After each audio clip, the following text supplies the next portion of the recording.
Getting your mind right to embrace honor. Part 1. Reviewing essential points.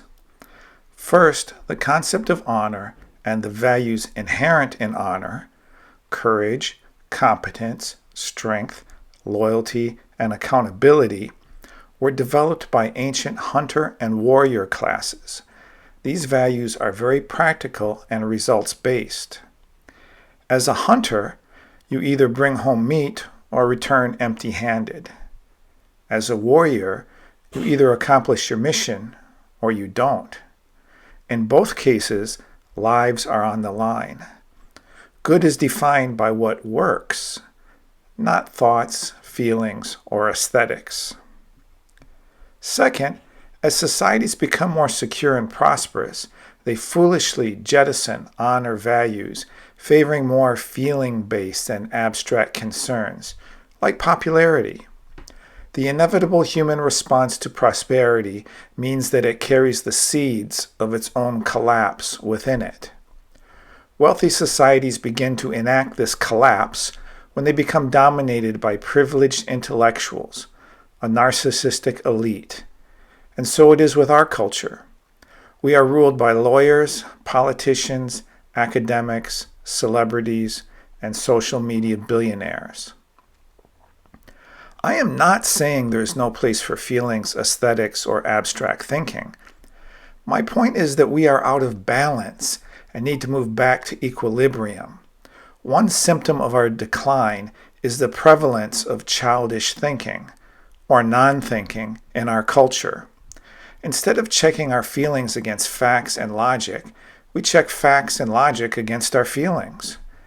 We have an all-or-nothing mentality. We overgeneralize. We catastrophize. These are all destructive cognitive distortions identified in cognitive behavioral therapy.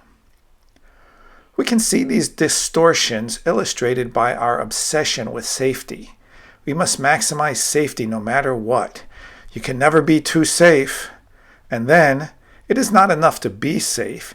You also have to feel safe. Even though feelings are subjective, and the more you obsess about safety, the lower tolerance you will have for even small degrees of risk. And you will hit a point where your quest for eliminating risk actually increases your danger, like when you destroy your kid's immune system by raising her in a sterile environment. So this brings me to my third point. We must get back to understanding nuance and complexity. Opposites can be complementary. Context matters, and you have to make trade-offs. There is no utopia. Most of existence is gray, not black or white. For example, adversity and strength seem in opposition, but you need to experience hardship to develop strength. And the purpose of becoming strong, beyond satisfying your ego, is to build the capacity to overcome adversity. A complete lack of adversity would, over time, be very damaging. Zero adversity is destructive in the way that extended zero gravity weakens an astronaut's bones. Conversely, an overwhelming degree of hardship is also harmful. Existence is context-driven. A hardship that is pointless and overwhelming is terrible.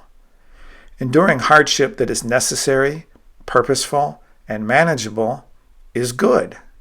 Again, context and degree matter. You need water to survive, but you can also drown in it. Success is doing the right things appropriate to your context, to the correct degree, and in the proper sequence, while making necessary and reasonable trade-offs. I wanted to review all of this so your brain does not hurt when I go into the spiritual side of a life of honor.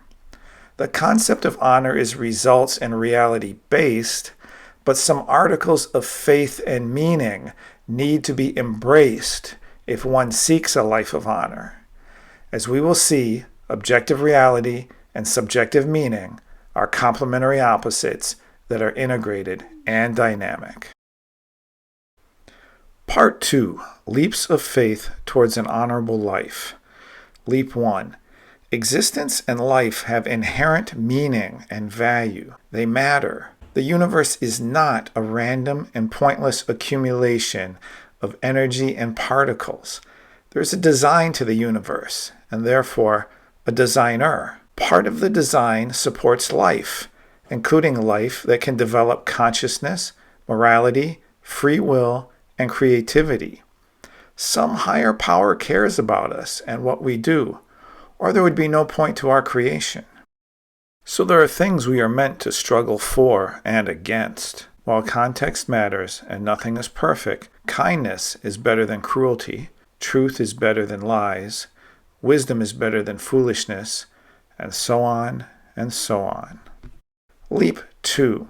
Life has meaning and value, therefore my life has meaning and value, and it matters how I live it. When I struggle to be a good and effective person, to overcome adversity, and to contribute, I add something to the universe. Leap 3. Outside of my infancy, or becoming an invalid, I am the primary caretaker of my life. I have consciousness, free will, and agency. I can make choices, think wisely, and take action to improve myself and my circumstances.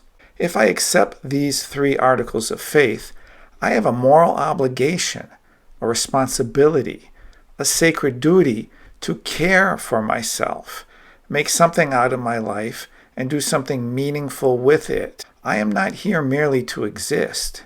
I am here to find meaning and value, to grow and develop into someone I can respect, someone who pulls his weight and contributes. Once you embrace that your life has inherent meaning and value, it becomes a thing that is both you and something separate from yourself. There is a duality. You become a creator and that which is created.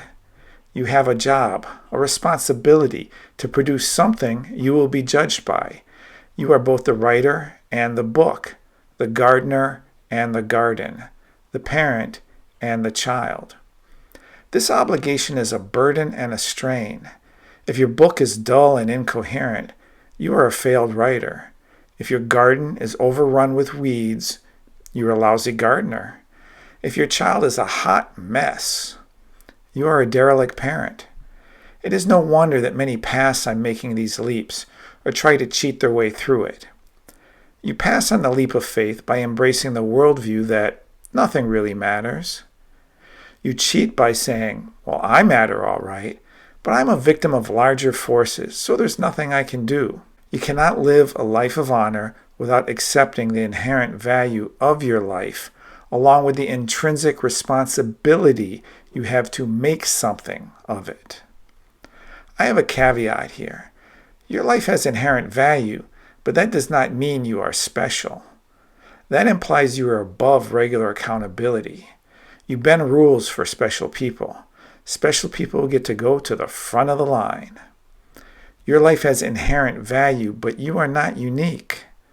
Therefore, the lives of others have intrinsic value too.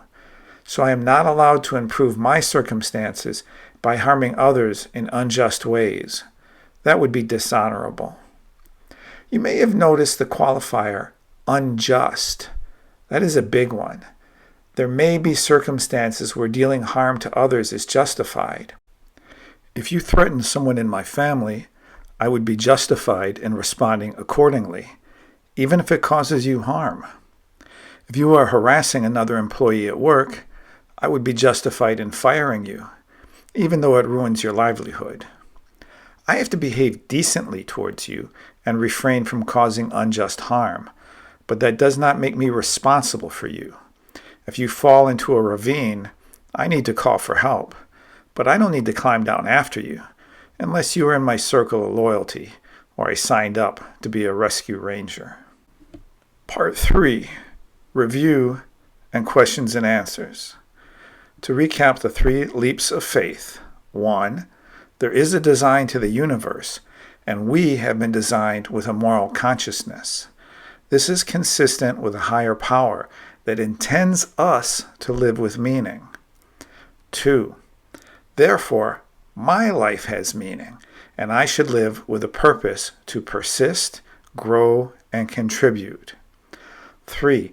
I have primary responsibility for myself and the ability to think, decide, and act in helpful ways. And there's an associated principle. I am not to harm others in dishonorable or unjust ways. Questions and answers. Does there have to be a higher power? Honor requires the acceptance of accountability. If you are the scorekeeper, the referee, and the one who makes up the rules as you go, there is no accountability. That is a built-in cheat code. You are the higher power. Given all the flaws of human nature, that is a terrifying prospect. Honor and accountability require that you submit to an outside authority. Are you going to submit to your neighbor, Ralph? He may be even more messed up than you. No, you need standards, criterias, and rules that are not subject to your whims or those of other people. You need a higher power. If you cannot put your faith in a religious or spiritual deity, the higher power could be in a code of conduct or constitution that you pledge to follow. While this could be workable, the disadvantage is you cannot imagine being judged by a set of rules and procedures. The Ten Commandments have a lot more juice coming from God. Whether from an established religion or outside representation, a deity you can personify is much more compelling because you can imagine the entity seeing right through you and making a judgment. How can I respect or imagine a higher power that would permit so much evil and suffering in the world? Most religions believe that God gives human beings free will. That has ramifications. An all-powerful God could literally will everyone's behavior to be perfect, and the world would be paradise. But that would be fake. We would all be like marionettes dancing at the end of invisible strings. So God, an all-powerful entity, offers inspiration but gives us the freedom to choose good or evil. Therefore, whatever good we do is genuine and not from a script we were forced to act out. That makes it wonderful when we behave in wise and noble ways. But God cannot both give us free will and micromanage the world on our behalf. Even a deity is subject to that limitation. So many terrible things happen, not a consequence of a cruel God, but the results of human choice. God's presence is not seen in direct intervention, but in the benevolent aspects of nature and humanity. A lighthouse is often used as a metaphor in religion. It provides illumination for sailors to steer by, but the lighthouse cannot stop a foolish or malicious person from running his ship aground, hurting himself and the innocents aboard his vessel. Also, adversity is a necessary part of the human experience. We cannot be courageous, resilient, noble, and loving in genuine and vital ways without danger and hardship being part of our journey. Personally, I have always thought it odd that we expect a higher power to create the universe for us and act as our event planner and personal bodyguard as well. It seems a lot to ask. Question: what if I just cannot bring myself to believe in a higher power? Well, that is why it's called a leap of faith. You can decide to believe in a higher power or choose to live your life as if you do. If you make the same choices, whether you genuinely believe or choose to live as if you do, the outcomes are the same. It is a distinction without a difference. Sorry to go all nerd on you here. There's an android character in a Star Trek series called Data. He is an android created and abandoned by a rogue scientist. When other scientists discovered and activated him, they told Data that he was just a high-functioning machine and nothing more. Here is some dialogue from the series where the android seeks to sort things out. Data. I realized that if I were simply a machine, I could never be anything else. I could never grow beyond my programming. I found that difficult to accept. So I chose to believe that I was a person, that I had the potential to be more than a collection of circuits and subprocessors. It is a belief which I still hold. I made a leap of faith. And I, your humble narrator, choose to believe the universe is more than a collection of energy and particles, and I am more than a clever animal that walks on two legs. Question. But what if it isn't true, not real? Truth and reality are not exactly the same things. There is the external and objective realm, and the personal and subjective realm. These are complementary opposites that are integrated and dynamic. Objective reality shapes the subjective meaning you derive from interacting with it. But your interpretation of reality drives your actions in the real world. And these actions affect objective reality. The Wright brothers decided that if birds could fly, they could make a machine that would also fly by incorporating aspects of bird flight into their design. They looked at reality, had an insight, which was not reality, but constructed meaning, and they applied that insight to the real world. Their intuition and physics were in harmony, so the Wright brothers changed the world. When an idea interacts with reality and consistently produces the expected result, the constructed meaning is truth, even though it did not begin as an objective fact. We human beings have the superpower of creating meaning. Animals can make associations and figure out cause and effect, but they cannot do literature, art, or philosophy. We make sense of our experience and apply it creatively in the real world. We are the only species that can create a new reality, like machines that fly. It is pointless and wrong to ask if a constructed meaning is real. The correct question would be, is it true? How does the conviction fare in the real world? In the real world, belief in a higher power, a moral order, and a purpose-driven life lead to people being more happy, healthy, productive, and prosperous. Such beliefs also significantly lower social problems like drug abuse, crime, and suicide.